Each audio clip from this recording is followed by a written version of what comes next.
Victor Hale. Elena Hale. Maya Hale.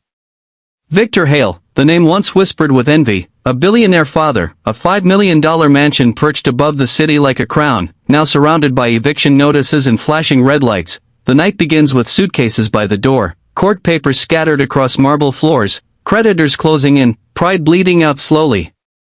Elena stands frozen, her voice shaking, begging for reason. Maya watches from the staircase, 17 years old, clutching her phone like a lifeline. Victor's eyes are empty, calculating, something inside him fractures, wealth gone, power slipping, the mansion no longer feels like home, it feels like a courtroom, like a public execution of his identity. He walks to the study, opens a drawer he hasn't touched in years, the camera lingers on cold steel, the house goes quiet, too quiet, the kind of silence that comes before history is rewritten in blood. Elena Hale. She loved the man before the money. Before the tailored suits and boardrooms, she remembers the early days, small apartment, shared dreams, warm laughter. Now she stands in a hallway that echoes like a tomb. She tries to reason, reminding him of love, of vows, of their daughter asleep upstairs. Victor doesn't hear her. All he hears is loss, humiliation, eviction at dawn, headlines waiting to feast. He sees Elena not as his wife, but as a witness to his failure. His hands tremble, then steady, a single step forward.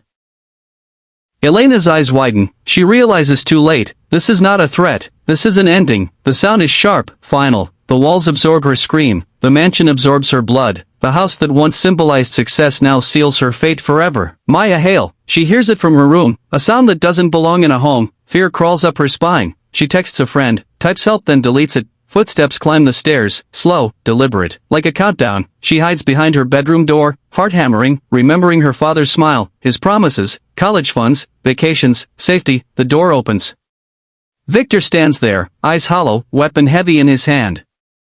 Maya begs, cries, reminds him she's his little girl.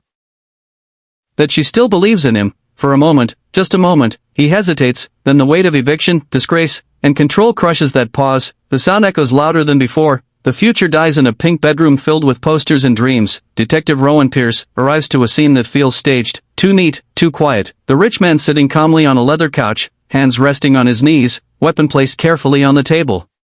Victor confesses without emotion, says it was mercy. Says the world was taking everything, so he chose what to keep. The mansion looms behind him, still standing, still beautiful.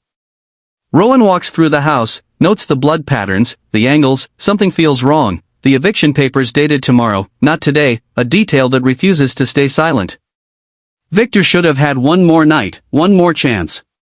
Rowan looks again, at Victor's face, not grief, not rage, but relief. The investigation deepens, bank records surface, secret accounts, hidden assets untouched by the eviction. The $5 million mansion was never truly lost, it was a performance, a lie. Victor wasn't desperate, he was erasing obstacles, a wife who threatened divorce, a daughter who discovered the offshore money. The eviction was a story he told himself, and the world, to justify the unthinkable.